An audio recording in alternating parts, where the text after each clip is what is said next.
Good evening and salutations, my Jade fans.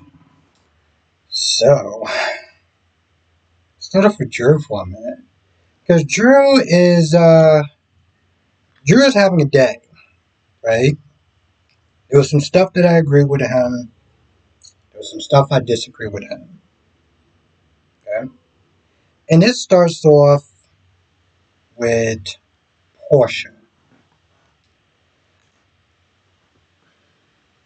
He pretty much comes in there like a bat out of hell and is upset with Porsha because Curtis during the news press or whatever referred to him as Drew King. And I'm kind of like, well, why are you upset with her? Like, she can't control, him putting down his name as King. And let's be honest, legally, you can't use the Quartermain name. So you already knew that. You're smart enough to know that it's legally binding. They can't sit there and call you Quartermain no matter how much you want it, even though for some odd reason you don't like that family. But yet you still want to use the name. And then you want to sit there and threaten her with exposing the truth simply because it was something that was out of her control. But now, after he cooled down a little bit, he was like, listen, I don't want any more surprises. So whatever you got to sit there and do, you need to be giving me a heads up first. This way I don't feel like I'm blindsided. And if I do feel like I'm blindsided, your ass is going to jail. I don't know. At this point, I'm like,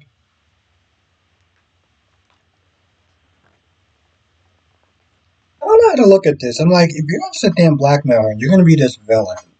Why don't you use something bigger other than for her to spy on Curtis? Because what is that actually going to do?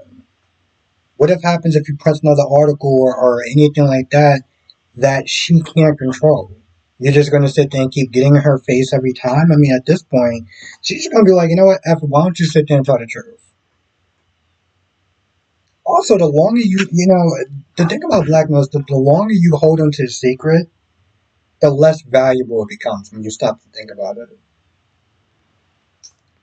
Because you're giving that person the opportunity to turn tables. You're giving that person the opportunity for them to sit there and find dirt on you to neutralize you.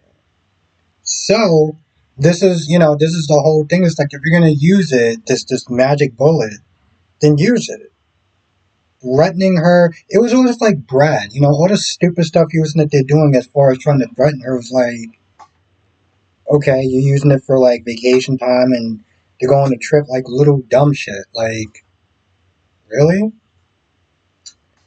But Curtis is not there talking to Kai and talked about the experimental treatment that Drew is paying to, have done for him. And, Curtis is like, listen, why don't you talk it to your doctors and stuff like that and, just kind of go from there. You have a, because apparently there's a time window, from when the accident started to when the surgery gets done, he has better chances. So, he tells him about the surgery and everything like that. And then Curtis gets upset with Drew for offering it to him. And I'm kind of just like, this is where, Drew makes nothing looking like, but then you take an experimental treatment. Like, he's not sitting there saying, oh, well, he didn't sit there and say, don't talk to your parents about it. All he's doing is giving him the option that, you know, he can have a chance of playing football again. You took that option as far as being able to walk again. That's why he was like, I don't understand, like, where is this coming from? Now, I do understand that it's like, you know, you could be getting this kid's hopes up. Okay. Well, I mean, people felt the same way to you as far as getting your hopes up, so I'm kind of just like, isn't it just saying he's vulnerable? But I'm also just like, I get that, and I get the devastation that will come from that if it doesn't work and recovery time after that. But if it's a chance that you can sit there and take, why not take it? Now, obviously, he should be sitting there talking to his parents and everything, but for some odd reason, he decided to talk to Trina. Not saying that she's not, good counsel or anything like that, but this is kind of a decision you should be really talking to your parents about. So I didn't understood, and I guess you were just like, well, if the surgery doesn't work out, then you're not going to sit there and be as nice and beloved, whatever. And I'm like,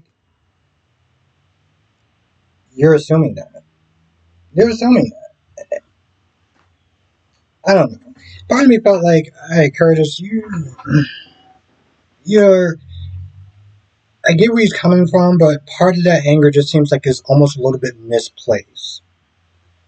Just because he's just more angry with Drew about him being supposedly screwed over for a position that he was never promised in the first place, but, whatever. Um, so when Natalia's not there paying a visit to Sonny, paying a visit to Sitwell, threatening him and everything like that, like she don't know who he is, I'm just like, man, you must got a death wish. Turns out, it's not really too much of a death wish, but she got more of an insurance policy. So I kind of was just like, you talking to him like you married to him, like you don't know who he is and you don't know what he can do. So is it something that you know that I don't? But Sonny comes and Sonny pays him a visit, and he pretty much asks him, was he responsible for hiring an assassin that firebombed his place to get rid of the competition? Now, Sitwell, for the most part, kind of talks a good game. Basically tries to make it seem like it is much more in his favor to keep Sonny around than for him to off.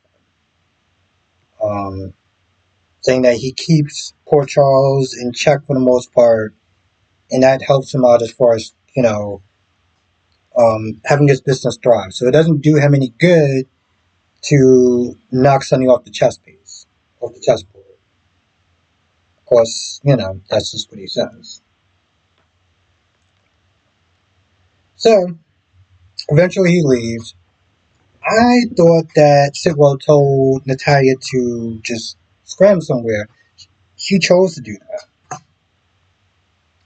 Again, they're going back and forth. And there's a point where Sonny's like, where Sitwell's like, I have a son, I understand, for all this pain and stuff like that. Like, okay. Of course, the big bomb reveal is when Marcos comes to, um, Sitwell's new place and says hi to mom, who is Natalya. So, that whole thing, I mean, didn't Natalya sit there and say that her son was in music? So, does she have 3 children then? Or is that just all a lie? I'm assuming it's a lie, but I don't really know. Um, Lucas is sitting there talking to him for a little bit. There's one point Lucas like, so in his very conceited way, he was, after them like getting to know each other and talking or whatever, he was like, so if you came to Port Charles to try to like marry me and everything like that, I'm just like,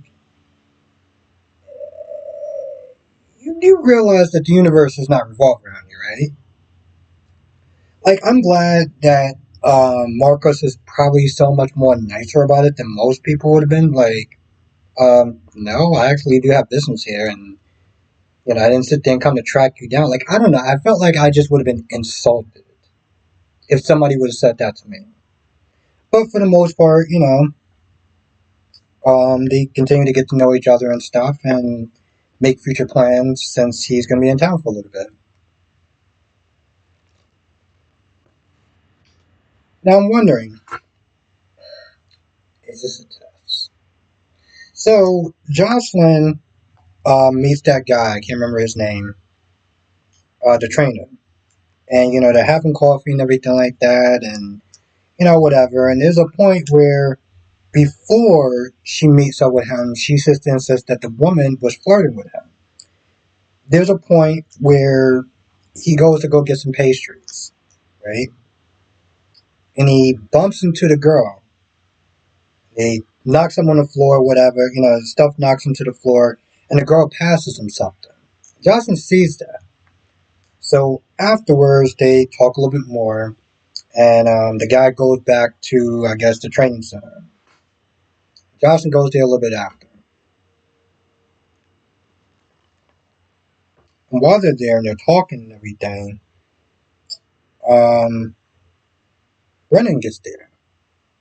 And, he wants to know a progress report on Jocelyn. And, the guy's like, yeah, she's doing good. She's, passing with flying colors. So, can I be done with this whole training thing? Because this is, this is not what I signed up for.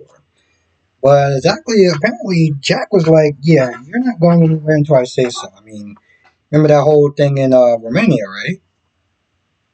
No, that sounds like a fascinating story. You wanna share with the classroom? Whatever it was bad, right? And while that's going on, Johnson's like, yeah, I got something to report. Yeah, I saw some woman handing him something. I don't know what that was about. But yeah, I just want to sit there and tell you that. Now, the reason why I sit there and say it was a test is because yeah, she saw it. She didn't let him know that she saw it. And the minute that they saw the director, she could have just been like, okay, I don't know what's going on, what kind of secret mission you got going on, or whatever. I'm just going to leave that alone. Was that part of the test? That is the question. Was that even a test, or was it just like, because I felt like that meant something. There's a point where she says that she's not never, even though like it's a break time or whatever, and he felt like, she was trying to impress him. She was like, but I'm never not really an agent, right? Even when I'm just regular life civilian, I'm still an agent. Maybe this is one of those times where they feel like they're testing her, even on her downtime. I don't know, maybe. But there's a point, and I think I kind of forgot to talk about this. Um, Porsha confronts um, Brad about giving her up and giving up the evidence. Then there's a point where Brad is like, oh, well, maybe I could sit there and just try to. Because Porsche at this point is like, you told your aunt and everything like that. Like, so I should just sit there and just fire you at this point. When Brad's like, oh, well, I could just sit there and just get another copy. Porsche was like, no, you can't, because I made sure I erased that, so you can't do it. Now, he has no evidence to sit there and blackmail her, and she's pretty much threatening to fire him. But she changes her mind because she feels like he is still useful. So she's like, pretty much, anytime that I call, you better come. Your ass is mine, pretty much. And I did laugh while I thought that was pretty funny. Um, Sasha tells Jason that he's going to have to have more of an active role in this baby's life because medical records and legally signing, that he is the father, that's going to have to happen. But it also means that he's going to be committing fraud. And Jason's like, I've done worse. Sasha's like, yeah, me too.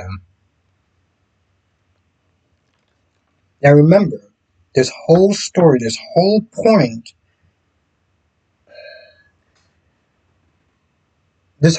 why she's going to such extremes to sit there and get Jason to be record, father on record or whatever, is to make sure that Willow does not find out that, Sasha's baby is really Michael's because she just assumes that Willow's going to sit there and take full custody.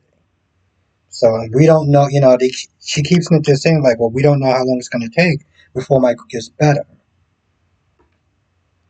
But I'm like, this whole thing is again hinging on the fact that she just assumes that Sasha's going to sit there and, I mean, not Sasha, Willow's going to sit there and file for full custody.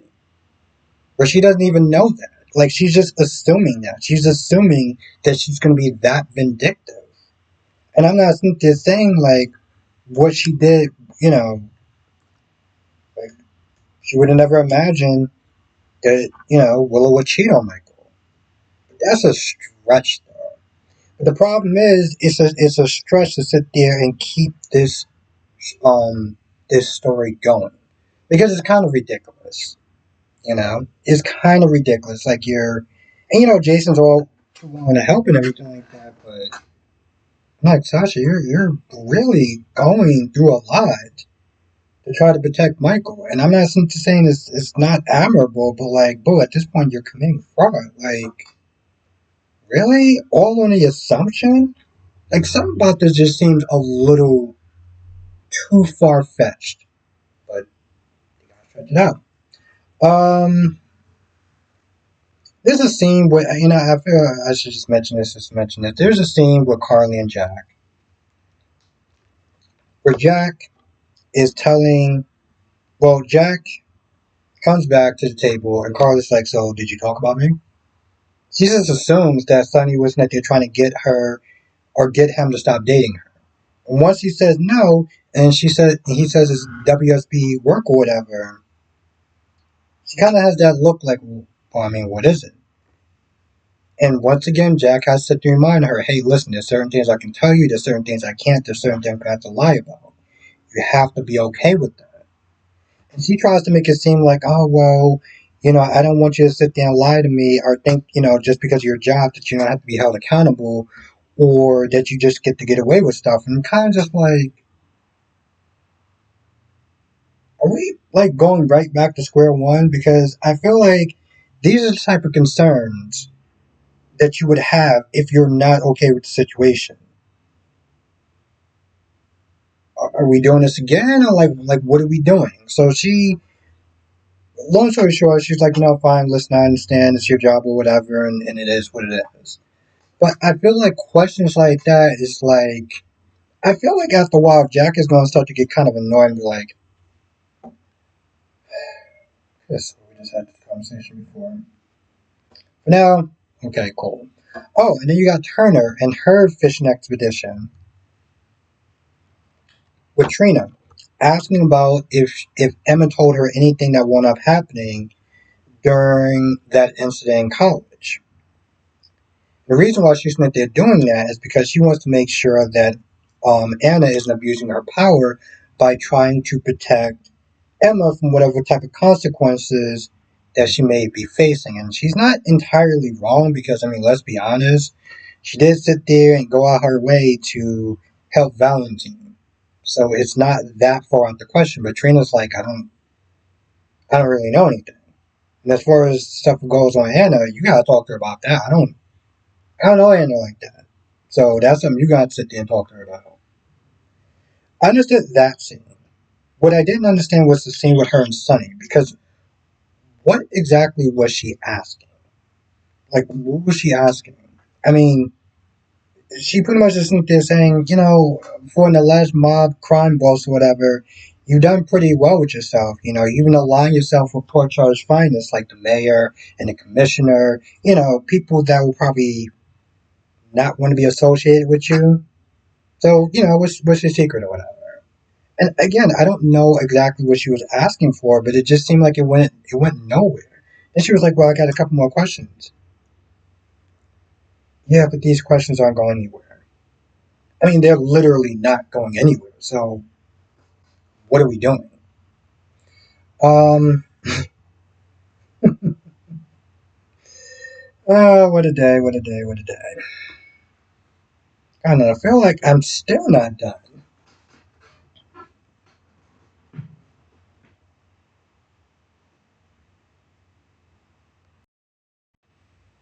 Also, there's a brief point where Lucas and Carly meet up. Lucas not there saying that he's concerned for Carly. Jason's concerned for Carly. Carly's not there wondering who Lucas is not there talking to. It's only going to be a matter of time before Brad finds out that Lucas is not there talking to another guy, and I mean that's just going to spiral. Um. Anyway, with that being said, I think that's about it. Now I'm going to try to do the live stream tonight. Um. got to work late. Everything got pushed back kind of late. But I'm gonna see what I can do, and I'll let y'all know in the community tab anything. If I miss anything, write in the comment section below, and I'll see you in the next video.